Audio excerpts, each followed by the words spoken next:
Himalayan COVID-19 Task Force provides free telemedicine services and resources related to COVID-19 and mental health in Nepal, India and the USA in Nepali, Tibetan and English languages.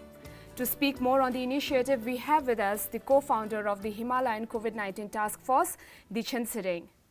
Dechen La, it's lovely to have you on Tibet TV. Welcome to our show. Thank you, Sakina. So, Dechen La, how does Himalayan COVID-19 Task Force provide its free helpline services and resources related to COVID-19 and mental health?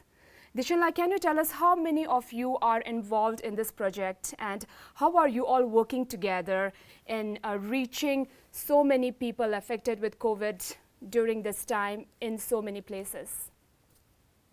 First of all, thank you, Sakina and Tibet TV for hosting me tonight. And Himalayan COVID-19 Task Force, the way we reach the 260 plus people so far in the last 3 weeks that we started the helpline service has been through a lot of partnership with various groups, including grassroots organizations like Sanapaila in Nepal, and also with hiring case managers.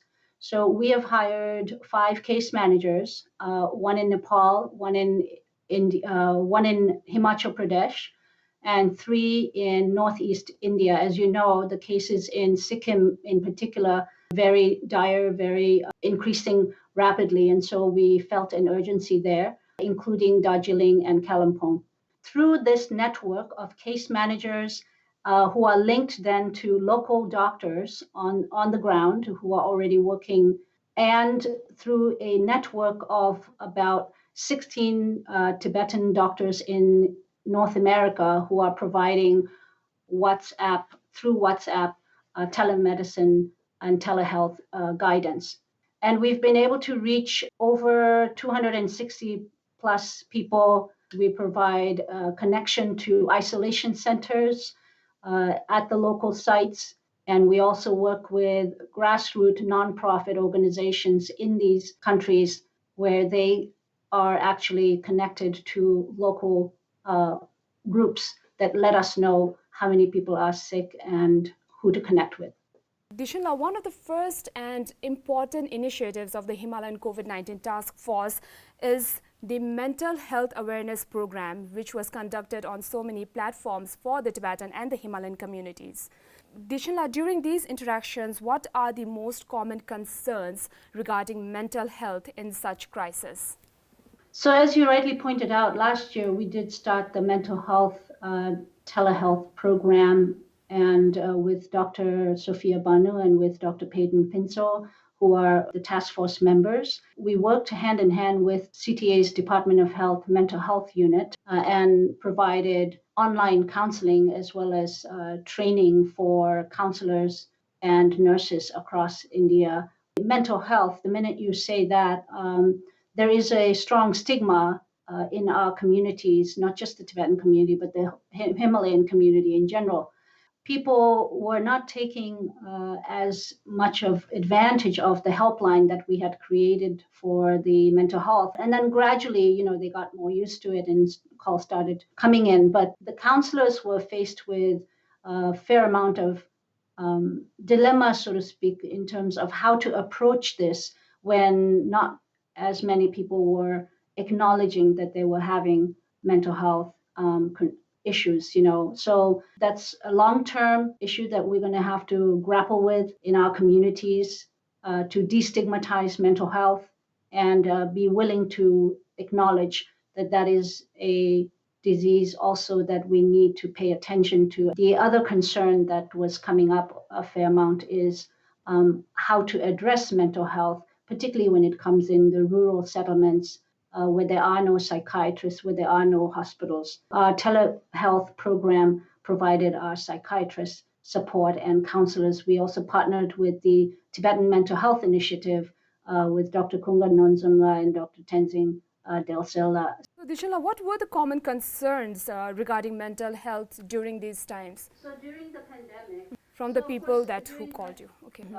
There was a lot of anxiety businesses were closed, so people were anxious about the economic situation.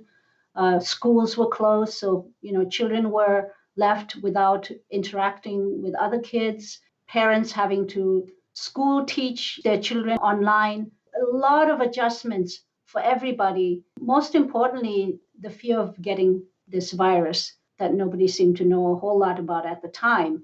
This was last year when there was no vaccine at the time, and treatment was, far from reality. Dishinla, Free Tibetan Language COVID-19 Helpline Services, partnering with the Dalek Hospital in Dharamshala, is one of your latest initiatives. So, Dishinla, how many calls do you receive in a day on average? And what are the common concerns that you have been receiving from the people? How are you all doing this?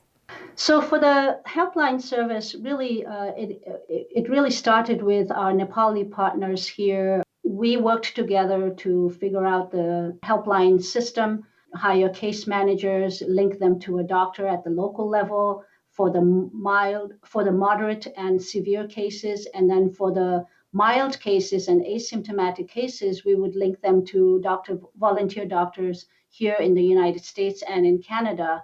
So we have a pool of about 37 healthcare providers in North America. Most of them are Tibetans. And then we have 7 local doctors in India and Nepal, and then 7 case managers. There are many calls that we get that are just inquiry calls that don't get actually logged in per se into our Google logging system. Of course, you mentioned the Tibetan Dalek Hospital. We work with them. We also work with the youth response team in Nepal. That is a youth group that came together that work on the ground. They actually are helping the patients get from their homes to an isolation center. We work with the Meta Hope and Challenge group that actually has an isolation center in partnership with the Snow Lion Foundation of Nepal. And then we also work with other partners like the individual doctors in Sikkim for Dr. Tsering Yugela, Dr. Tsawang Dogala, as well as in Darjeeling with Dr. Dawa Bhutia, the Vikram Foundation, and also the Dr. Tashi Namgila. So we have a lot of partnerships, mostly on the grassroots level. The point of the telemedicine, Sakina, is to really reach people who have difficulty accessing health care in the cities.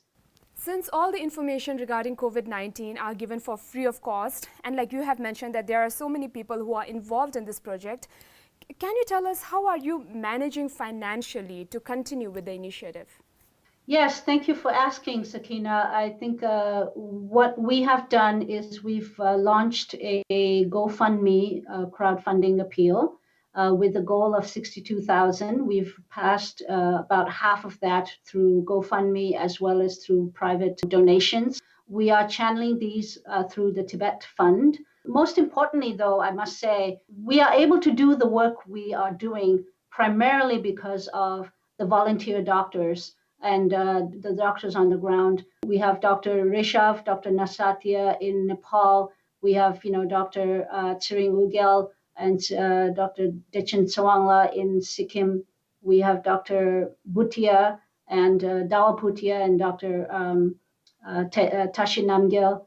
And then in Darjeeling, Kalimpong, and then in Dharamsala, we have Dr. Jamila at the Dalek Hospital. So volunteer doctors here in US, the 16 volunteer doctors that I mentioned, led by Dr. Sonam Nachatsang and Dr. Dechen Tsering, who have been working very closely with me to kind of coordinate all of this from here.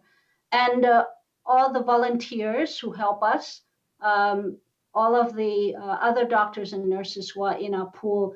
So when we need more doctors, we can call on them. Our main partner here is also Nisha Thapa, who is a co-founder of Sahayata. So we work very closely together on many of these kinds of initiatives. So Dishinla, what is the long-term goal in terms of telemedicine, and what kind of challenges do you see in this project?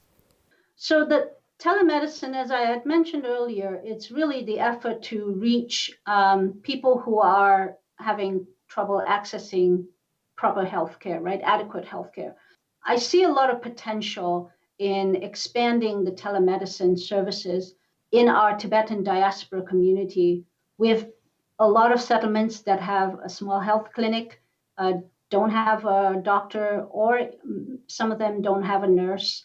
Through telemedicine, what we're finding here in COVID situation is that we can actually monitor the patient while they're at home with the symptoms, with the mild symptoms, and help them to identify when is the right time to go to the ER.